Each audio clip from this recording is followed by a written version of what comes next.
Assalamualaikum warahmatullahi wabarakatuh. Hai anak-anak hebat, jumpa lagi dengan Ibu dalam pelajaran Bahasa Indonesia.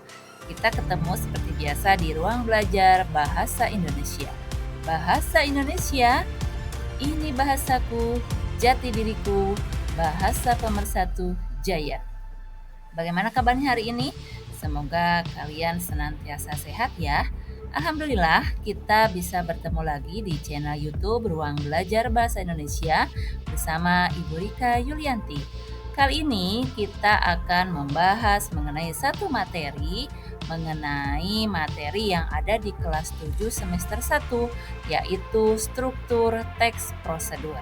Mari kita simak videonya. Di materi sebelumnya, kita sudah belajar mengenai pengertian, ciri-ciri, jenis-jenis dari teks prosedur.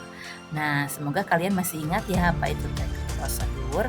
Nah, kali ini kita akan menganalisis apa saja yang termasuk ke dalam struktur teks prosedur. Ingat, struktur itu disebut juga dengan bagian-bagian ya. Jadi, struktur teks prosedur itu ada 4. Yang pertama tujuan, yang kedua alat dan bahan yang digunakan, yang ketiga langkah-langkah, dan yang keempat penutup. Namun perlu kalian ingat bahwa nomor 2 yaitu alat dan bahan serta bagian penutup itu opsional. Artinya boleh ada, boleh juga tidak ada. Jadi tidak harus wajib ada. Gitu ya. Jadi sekali lagi struktur teks prosedur terdiri dari 1 tujuan, 2 alat dan bahan, 3 langkah-langkah, serta yang keempat penutup. Nah, agar lebih jelas dan kalian mudah untuk memahaminya, yuk kita simak dulu contoh berikut ini. Baiklah anak-anak hebat, di sini Ibu menampilkan salah satu contoh teks prosedur cara membuat slime sederhana. Nah, coba kalian perhatikan di situ sudah Ibu tandai ada 4 bagian dalam teks prosedur tersebut, yaitu terdiri dari tujuan, alat dan bahan, langkah-langkah, dan penutup. Silahkan kalian amati terlebih dahulu sambil dibaca ya. Struktur teks prosedur yang pertama adalah tujuan. Tujuan teks prosedur adalah untuk memberitahu pembaca atau pendengar mengenai capaian yang akan dicapai. Bagian ini biasanya berisi pengantar yang ditempatkan di bagian awal teks prosedur. Contohnya, nah di sini ada judul serta kalimat pengantar ya yang tadi sudah ada dalam contoh. Nah, ini bagian dari tujuan, salah satu bagian teks prosedur. Bagian yang kedua dalam struktur teks prosedur adalah bahan dan alat. Bagian ini berisi bahan dan alat yang dibutuhkan dalam mencapai tujuan. Bahan dan alat ini harus diperinci dengan ukuran yang akurat.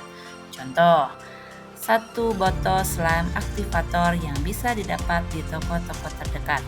1 botol Cushion baby oil, 1 botol lem Fovinal, secukupnya pewarna makanan.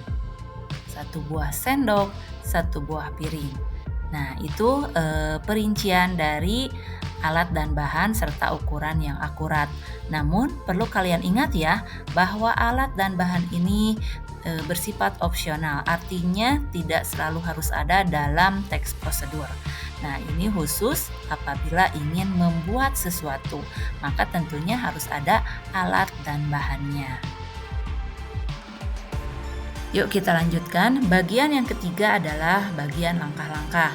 Bagian ini berisi penjabaran semua langkah-langkah apa saja yang harus dilakukan demi mendapat hasil yang bagus dan sesuai dengan tujuan teks prosedur tentunya ya.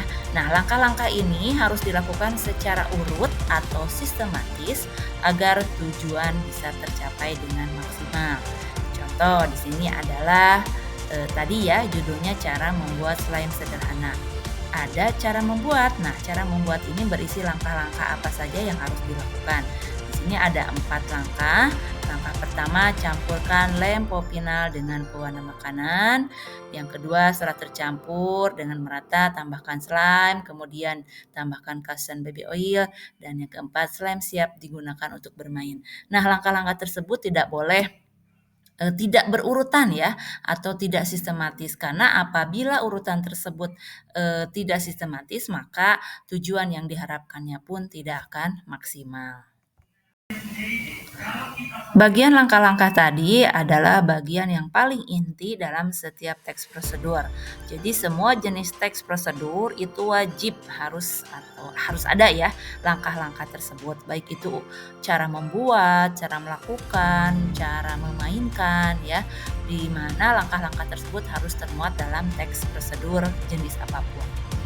Untuk selanjutnya kita ke bagian terakhir yaitu bagian penutup. Di mana penutup ini seperti yang sudah Ibu tadi sempat singgung bahwa bagian penutup adalah opsional, artinya boleh ada, boleh juga tidak ada. Nah, bagian penutup ini berisi kesimpulan, penekanan isi atau ucapan selamat kepada pembaca. Penutup ini sekali lagi opsional ya, artinya boleh ada, boleh juga tidak ada. Contohnya tadi kita sambungkan dengan contoh tadi. Slime ini sangat mudah dibuat oleh siapapun dan tidak menggunakan bahan-bahan yang berbahaya hingga aman digunakan untuk dimainkan anak-anak. Jika langkah-langkah yang digunakan dengan benar, maka dapat membuat slime secara tepat. Selamat mencoba. Nah, bagian tersebut merupakan bagian penutup. Baiklah, itu tadi materi mengenai struktur teks prosedur. Semoga kalian bisa memahaminya. Terima kasih kalian sudah menyimak apa yang sudah Ibu sampaikan hari ini. Semoga materi yang Ibu sampaikan bisa bermanfaat untuk kalian. Terima kasih sekali lagi atas perhatiannya. Sampai ketemu lagi di materi berikutnya. Tetap sehat dan semangat ya. Wassalamualaikum warahmatullahi wabarakatuh.